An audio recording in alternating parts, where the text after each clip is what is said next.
ایمانا احسنهم خلقا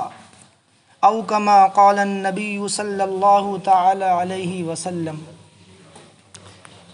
میرے محترم عزیزو، دوستو، بزرگوں، خاندانی معاملات کے اندر گزشتہ عرض کیا گیا تھا کہ کچھ حقوق ہم پر عائد ہوتے ہیں۔ معاشرے اور سماج کے اندر ہمارا تعلق جن لوگوں سے ہے ان کے حقوق ہم پر عائد ہوتے ہیں اور ہمارے حقوق ان پر عائد ہوتے ہیں۔ چنانچہ خاندانی معاملات کے اندر کچھ حقوق والدین کے ہیں، کچھ حقوق میاں بیوی کے ہیں، کچھ حقوق اولاد کے ہیں، کچھ حقوق پڑوسیوں اور اعزہ اور اقارب کے ہیں۔ لہٰذا ان میں دوسرا جو حق ہے وہ میاں بیوی کا حق ہے، اور میاں بیوی کے ایک دوسرے پر کیا حقوق ہیں،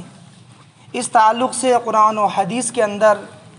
بے شمار ہدایات اور بے شمار ہمیں چیزیں بتائی گئی ہیں کہ شوہر کے ذمے بیوی کے کیا کیا حقوق عائد ہوتے ہیں۔ لہٰذا اللہ نے فرمایا قرآن کریم کے اندر وعاشروہن بالمعروف،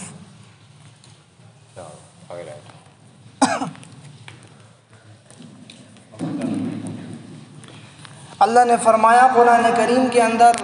وعاشروہن بالمعروف کہ تم اپنی بیویوں کے ساتھ اچھے طریقے سے، اچھے انداز میں زندگی گزارو۔ وعاشروہن بالمعروف، اور معروف طریقے کے ساتھ اور اچھے طریقے کے ساتھ فرمایا کہ ان کے ساتھ زندگی گزارو۔ حدیث شریف کے اندر اللہ کے نبی سے پوچھا گیا، ایک صحابی نے پوچھا اللہ کے نبی ہم پر ہماری بیویوں کے کیا حقوق ہیں؟ اللہ کے نبی نے فرمایا کہ جب تم کھاؤ تو انہیں کھلاؤ، جب تم پہنو تو انہیں پہناؤ، ان کی ضروریات کا خیال رکھو۔ یہ فرمایا کہ تمہارے حقوق ہیں، ان کے حقوق ہیں تمہارے اوپر۔ ایسے ہی فرمایا اللہ کے نبی نے اکمل المؤمنین ایمانا احسنهم خلقا وخیارکم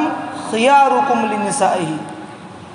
فرمایا کہ کامل ترین مومن وہ ہے جس کے تم میں اخلاق سب سے اچھے ہوں، سب سے بہتر ہوں، سب سے عمدہ ہوں، اور فرمایا کہ تم میں سب سے بہتر وہ ہے جو اپنی بیویوں کے ساتھ اچھا برتاؤ کرے، اچھا سلوک کرے۔ میرے عزیزو دوستو، شوہر کے اوپر اس کی وسعت کے بقدر اور اس کی آمدنی کے بقدر بیوی کا نان نفقہ اور اس کا خرچہ واجب ہوتا ہے اور عائد ہوتا ہے۔ لہٰذا اللہ نے فرمایا قرآن کریم کے اندر لِيُنْفِقْ ذُو سَعَةٍ مِّن سَعَتِهِ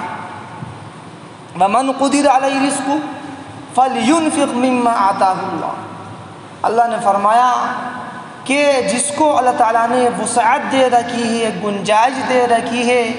وہ اپنی وسعت کے بقدر اور اپنی وسعت کے مطابق اپنی بیویوں پر خرچ کریں۔ اور فرمایا آگے کہ وَمَنْ قُدِرَ عَلَيْهِ رِزْقُهُ، کہ جس کا رزق تنگ کر دیا گیا، جس کا رزق تنگ کر دیا گیا، اور رزق کے اندر علماء نے فرمایا کہ اس کے اندر کھانا پینا، پہننا اور اوڑھنے کی چیزیں دینا، اور ایسے ہی مکان وغیرہ کا انتظام کرنا، خواہ مکان ذاتی ہو یا مکان کرائے کا۔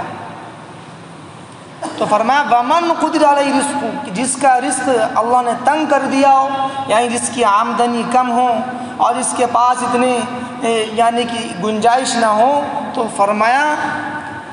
فَلْيُنْفِقْ مِمَّا آتَاهُ اللَّهُ، جتنا اللہ نے اس کو دے رکھا ہے اسی میں سے وہ اپنی بیویوں پر خرچ کرے، اور ان کے لیے وہ اسی میں سے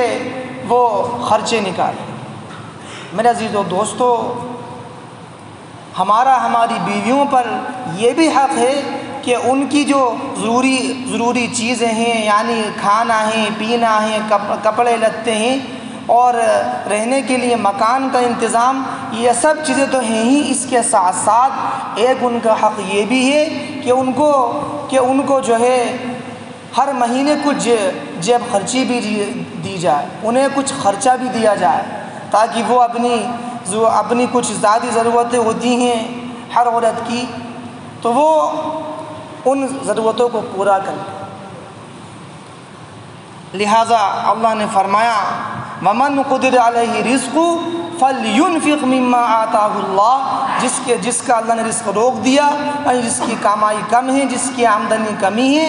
تو اس کو چاہیے کہ اللہ نے اسے جو کچھ دیا کا ہے وہ اسی میں سے اپنی بیویوں کے لیے جو ہے وہ خرچے کرے، اور ان پر جو ہے وہ ان کے نفقہ اور جو بھی ان کے اخراجات ہیں انہیں وہ برداشت کرے۔ حدیث شریف میں فرمایا اللہ کے نبی نے کہ آدمی یہ نہ سوچے کہ میں اپنے گھر والوں پر خرچ کر رہا ہوں، بیوی پر خرچ کر رہا ہوں، بچوں پر خرچ کر رہا ہوں، یہ کون سی نیکی کا کام۔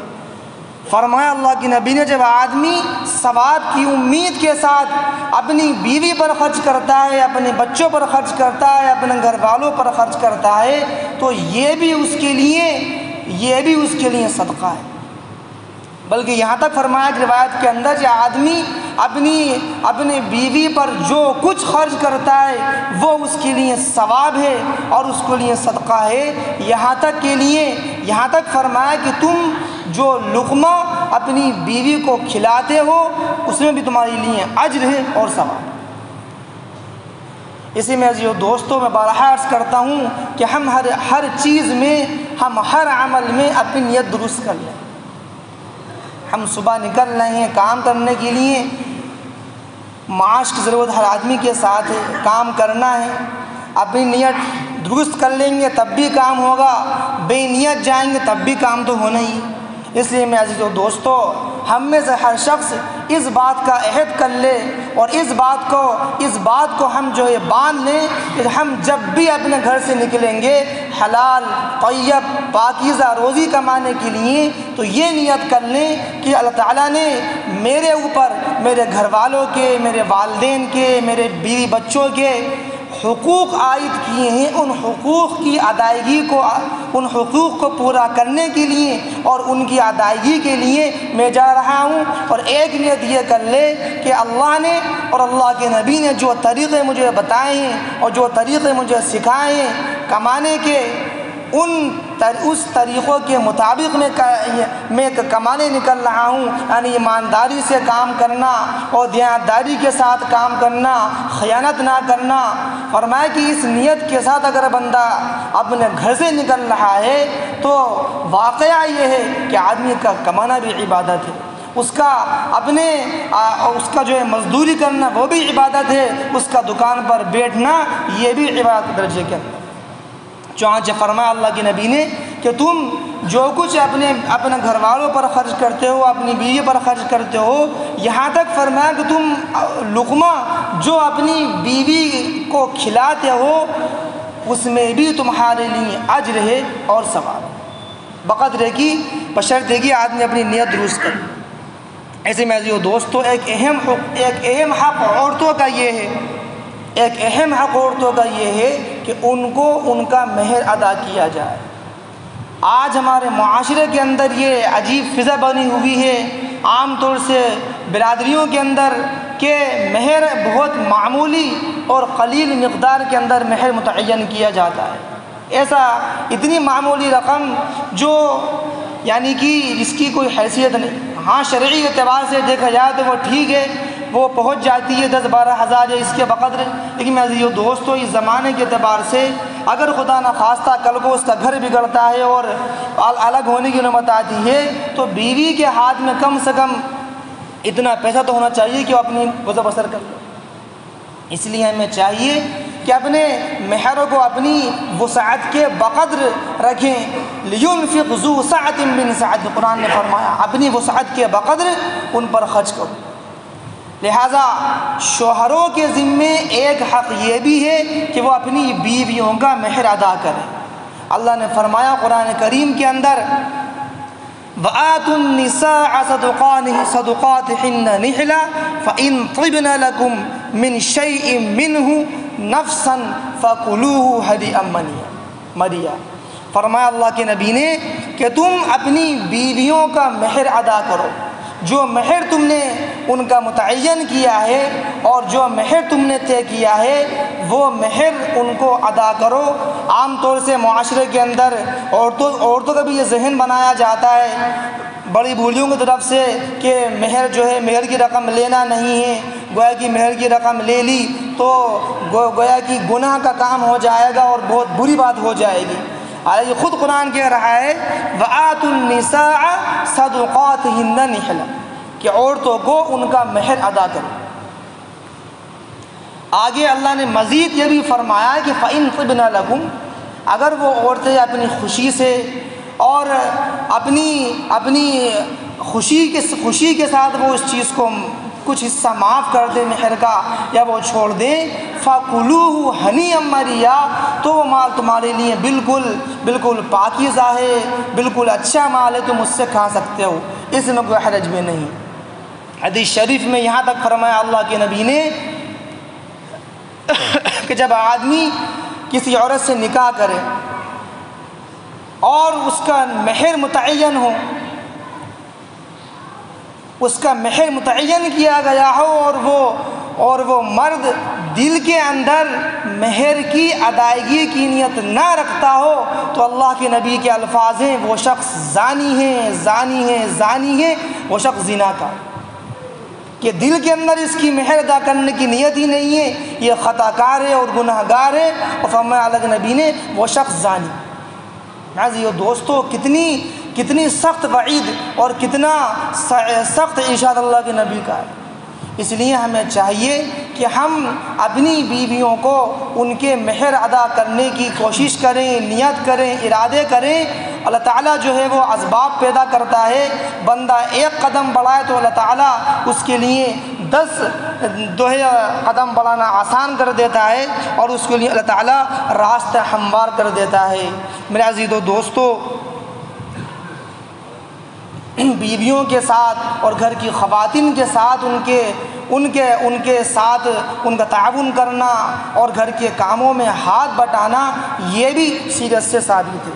لہذا حضرت صدیقہ عائشہ رضی اللہ عنہا فرماتی ہیں کہ اللہ کے السلام جب گھر میں تشریف لاتے تھے تو آپ علیہ السلام اپنے کپڑے خود سی لیا کرتے تھے، اپنی چپل آپ خود درست فرما لیا کرتے تھے، اور فرمایا کہ جو کام دوسرے مرد اپنے گھروں میں کرتے ہیں وہی کام آپ علیہ السلام خود کر لیا کرتے تھے۔ اس لیے میں عزیزو دوستو، گھر کے چھوٹے موٹے کاموں کو کرنے میں ہمیں کوئی حرج اور تنگی دل کے اندر محسوس نہیں کرنا چاہیے کہ میں جو ہے دن بھر ان کے لیے کماؤں اور مارا پھروں اور شام کو آ کر بھی ان کا ہاتھ بٹاؤں۔ نہیں میں عزیزو دوستو، یہ تو اللہ کے نبی کی سنت ہے اور آپ السلام کی عادت تھی کہ آپ السلام اپنی بیویوں کا کام میں ہاتھ بٹایا کرتے تھے، ان کا تعاون کیا کرتے تھے۔ ایسے ہی بیوی کا ایک حق یہ بھی ہے کہ کبھی کبھی ان کی دلجوئی کی باتیں کی جائیں اور ان کو سیر و تفریح کے لے کر چلا جائے، ان کا دل خوش کیا جائے۔ حضرت صدیقہ عائشہ فرماتی ہیں کہ ایک مرتبہ ایک سفر کے موقع پر ہم اللہ کے نبی کے ساتھ تھے، اللہ کے نبی نے صحابہ سے فرمایا کہ تم لوگ آگے بڑھ جاؤ۔ صحابہ کرام آگے بڑھ گئے تو اللہ کے نبی نے حضرت عائشہ سے فرمایا کہ چلو ہم دوڑ لگاتے ہیں، اور اللہ کے نبی اور حضرت صدیقہ عائشہ نے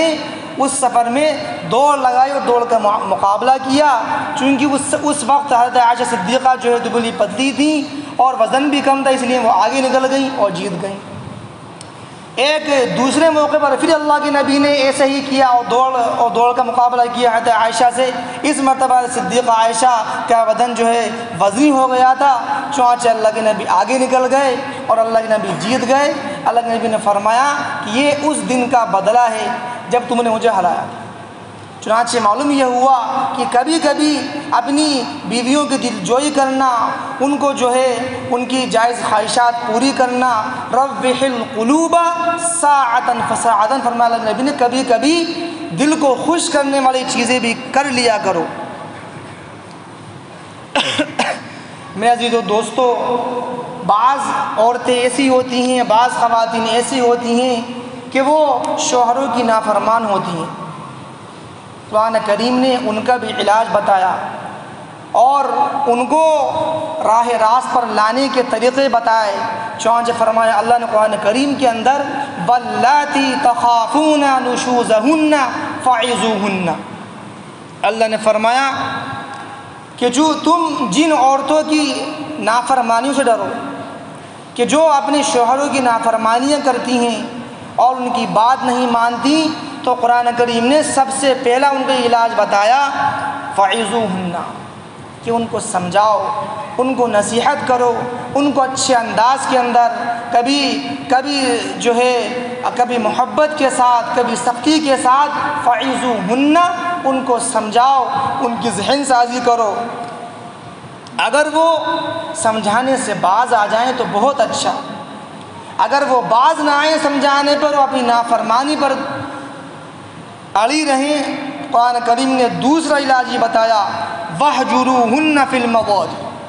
اللہ نے فرمایا کہ ان کو ان کے بستروں میں چھوڑ دو، یعنی تم ان کے بستروں سے الگ ہو جاؤ۔ مراد یہ ہے کہ آدمی رات میں دوسرے کمرے میں سو جائے یا دوسری جگہ پر سو جائے، جس کمرے میں عورت کے ساتھ سوتا ہے اس جگہ نہ سوئے۔ وَاضْرِبُوهُنَّ وَاهْجُرُوهُنَّ فِي الْمَضَاجِعِ، تم اپنی سونے کا مقام وہ بدل دو۔ میں دوستو، اگر واقعی کوئی حساس عورت ہے تو وہ اپنی شوہر کی جدائیگی برداشت نہیں کرے گی اور اسے اپنی غلطی پر تنبیہ ہو جائے گی اور وہ فوراً اپنے شوہر سے رجوع کر لے گی۔ قرآن نے تیسرا علاج یہ بتایا کہ اگر ان سمجھانے کے باوجود بھی اور اسے تنبیہ کرنے کے باوجود بھی اور بستر الگ کرنے کے باوجود بھی اگر وہ متنبہ نہ ہو تو وہ فرمایا وَاضْرِبُوهُنَّ، انہیں ہلکی مار بھی ماری جا سکتی ہے، لیکن اللہ کے نبی نے حدیث شریف کے اندر اس کی وضاحت فرمائی اور آپ نے فرمایا کہ مجھے اپنی امت کے شرفاء سے، یعنی نیک مردوں سے یہ امید ہے کہ وہ اس آخری سزا کو اختیار نہیں کریں گے۔ فَلَا تَبْتَغُوا عَلَيْهِنَّ سَبِيلًا، پھر قرآن نے فرمایا کہ اگر وہ ان تین چیزوں کو اختیار کرنے کے بعد اگر وہ اطاعت پہ آ جائیں اور وہ فرما بردار ہو جائیں تو تم ان پر زیادتی نہ کرو اور ان کے ساتھ وہ انصاف کا معاملہ کرو۔ میں عزیزو دوستو، ایک اور بات عرض کر دوں کہ عورت کا جو نان نفقہ ہے وہ شریعت نے ہر حال میں مرد پر واجب کیا ہے۔ ایک عورت کو شوہر نے کبھی کسی بھی حال میں خالی نہیں چھوڑا، اس لیے کہ شریعت کی منشا یہ ہے کہ مرد وہ باہر کے کام کرے اور عورت وہ خان کی زندگی کو دیکھے، وہ بچوں کی پرورش کرے اور گھر کے کاموں کو سنبھالے۔ چنانچہ آپ غور کر لیں کہ اگر کوئی عورت ہے، اگر وہ ماں ہے تو اس کا نفقہ اس کے شوہر پر واجب ہوگا، اگر کوئی بہن ہے تو اس کا نفقہ اس کے بھائی پر واجب ہے، اگر کوئی بیوی ہے تو اس کا نفقہ اس کے شوہر پر واجب ہے، اگر کوئی ماں ہے تو اس کا نفقہ اس کے بیٹے پر واجب ہے۔ یعنی شریعت میں اگر کوئی محرم نہیں تو سب سے اقرب اور سب سے قریب ترین رشتہ جس سے وہ منسلک ہے اس پر عورت کا نان نفقہ وہ واجب ہوگا۔ علی الموسع قدر وعلی المقتر قدر، قرآن نے فرمایا۔ اس لیے ہمیں چاہیے کہ ہم اپنی بیویوں کا خیال کریں۔ وعاشروہن بالمعروف، قرآن نے فرمایا ان کے ساتھ اچھا برتاؤ کرو، ان کے ساتھ نرمی کا برتاؤ کرو۔ عورتیں گھروں کے اندر صبح سے شام تک میرے عزیز و دوستوں ہمارے لیے کام کرتی رہتی ہیں، ہمارے بچوں کی وہ پرورش کرتی ہیں، وہ ان کے لیے کھانا پکاتی ہیں، صاف صفائی کرتی ہیں۔ ہم سوچیں ہمارا کام تو کیا ہے، ہم تو جاتے ہیں اور کما کے آ جاتے ہیں، لیکن ایک عورت وہ دن بھر وہ اپنی ذات کو بھی نہیں دیکھتی، نہ اپنے آرام کو دیکھتی، نہ اپنی نیند کو دیکھتی، بلکہ اپنے بچوں کے اور اپنے گھر والوں کی سہولیات کے لیے اور ان کے کاموں کو انجام دینے کے لیے اپنے آرام کو وہ قربان کر دے دیے۔ لہٰذا ہمیں چاہیے کہ ہم اپنی بیویوں کے ساتھ اچھا برتاؤ رکھیں۔ اگر گھر میں کچھ اچھا بنے، کوئی اچھے کام کریں تو یہ بھی اس کا حق ہے کہ اس کی تعریف کی جائے، اس کو اچھے الفاظ سے جو ہے وہ پکارا جائے، اور اس جو نفقہ ہم پر واجب ہے اس کو ادا کیا جائے۔ اور اگر جو ہے شوہر نے اگر مہر ادا نہیں کیا ہو تو اس کا حق یہ بھی ہے کہ اس کا مہر ادا کیا جائے۔ اللہ تعالیٰ مجھے بھی اور آپ کو بھی